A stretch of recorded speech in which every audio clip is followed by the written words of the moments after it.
Assalamualaikum warahmatullahi wabarakatuh. Perkenalkan, nama saya Nurlela Oktavia, NIM 1810201044, Fakultas Ilmu Tarbiyah dan Keguruan, jurusan PGMI. Baiklah, di sini saya akan memenuhi tugas UAS Bahasa Indonesia. Dan di sini saya akan mempraktekkan mengajar tentang gagasan pokok. Assalamualaikum anak-anak. Apa kabar hari ini? Kalau ibu tanya apa kabarnya, kalian jawab alhamdulillah luar biasa, Allahu Akbar. Baik, kita ulangi ya. Apa kabar hari ini anak-anak? Alhamdulillah luar biasa, Allahu Akbar. Nah, baiklah, sebelum kita memulai pelajaran hari ini, ibu absen dulu ya.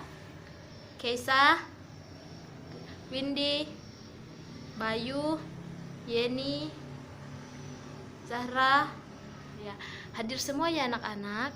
Baiklah, sebelum memulai pelajaran hari ini, baiklah, alangkah baiknya kita membaca doa dahulu. Doanya akan dipimpin oleh ketua kelas ya. Berdoa mulai.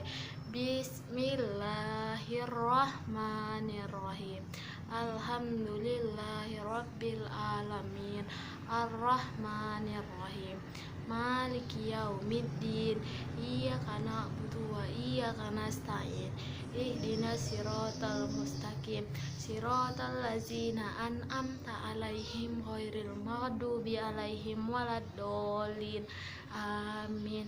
Nah, baiklah anak-anak, sebelum kita memulai pelajaran tentang gagasan pokok, ada yang tahu apa itu gagasan pokok? Belum. Baiklah, di sini ibu akan menjelaskan apa itu gagasan pokok ya anak-anak. Tolong diperhatikan ya. Gagasan utama atau gagasan pokok, inti atau pokok dari sebuah pembahasan.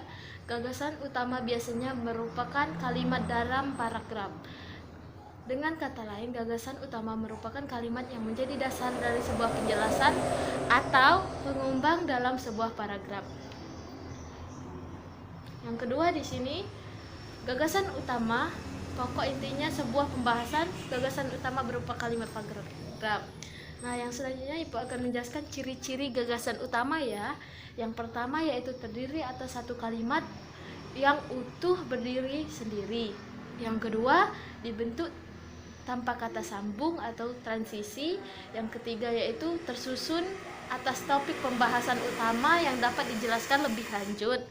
Yang keempat yaitu memiliki kalimat yang jelas tanpa dihubungkan dengan kalimat lain. Yang kelima yaitu gagasan utama yang berada di titik akhir, umumnya ditandai dengan kata oleh karena itu atau kesimpulan. Nah, di sini juga ada, ibu akan menjelaskan tentang jenis-jenis gagasan pokok. Tolong diperhatikan ya anak-anak, nanti ibu tanya satu-satu ya. Nah, di sini jenis-jenis gagasan pokok ada 4. Yang pertama yaitu deduktif. Deduktif di mana kalimat utama berada di awal paragraf. Yang kedua yaitu integratif, di mana kalimat utama berada di tengah paragraf. Dan induktif, di mana kalimat utamanya berada di akhir paragraf. Dan yang terakhir yaitu campuran, di mana kalimat utamanya berada di awal dan akhir paragraf. Nah, selanjutnya di sini contoh menentukan gagasan utama atau gagasan pokok. Yang pertama yaitu karya sastra. Contoh paragraf induktif. Karya sastra merupakan hasil olahan imajinasi pengurusnya.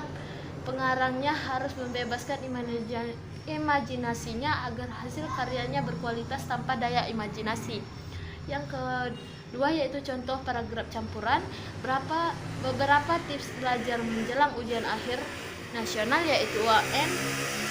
Jangan belajar dadakan, artinya belajar sehari sebelum ujian. Belajarlah mulai sekarang dan belajar akan efektif kalau belajar kumpulan soal. Nah, di sini selanjutnya ibu akan menjelaskan tentang cara menemukan gagasan utama atau gagasan pokok. Nah, yang pertama yaitu membaca dengan cermat. Membaca dengan gagasan utama pokok dari bahasan sebuah paragraf, sehingga kita hanya perlu mengetahui apa yang dibahas dari paragraf yang kita baca dengan cara memilih mana kalimat yang tidak menjelaskan kalimat lain. Nah, yang kedua yaitu menemukan kalimat utama ya. Setelah membaca dengan cermat sebuah bacaan dan mengetahui maksud isi dari bacaan tersebut, kita dapat mengetahui letak dari kalimat utama sebuah paragraf. Pada umumnya, kalimat utama terletak di awal atau di akhir paragraf. Namun, kalimat utama tidak selalu menjadi kalimat paragraf sebuah paragraf. Setelah menemukan kalimat utama, maka cara kita langsung untuk mengetahui gagasan utama dari sebuah paragraf. Nah, anak-anak, yang ibu jelaskan itu tentang pengertian gagasan paragraf dan yang lainnya. Mohon untuk dipelajari ya. Nah, sekarang ibu akan tanya ke Kaisa ya. Coba Kaisa sebutkan ciri-ciri untuk cara menemukan gagasan utama pada gagasan paragraf. Ya. Untuk anak-anak yang lainnya, ibu akan memberi kalian tugas. Silahkan buka bukunya halaman 105 dan dikerjakan apa yang sudah ibu tulis di sana. Kalian akan menemukan soal-soal tentang gagasan paragraf. Nah, mungkin hanya itu saja yang dapat ibu sampaikan. Wassalamualaikum warahmatullahi wabarakatuh. Terima kasih.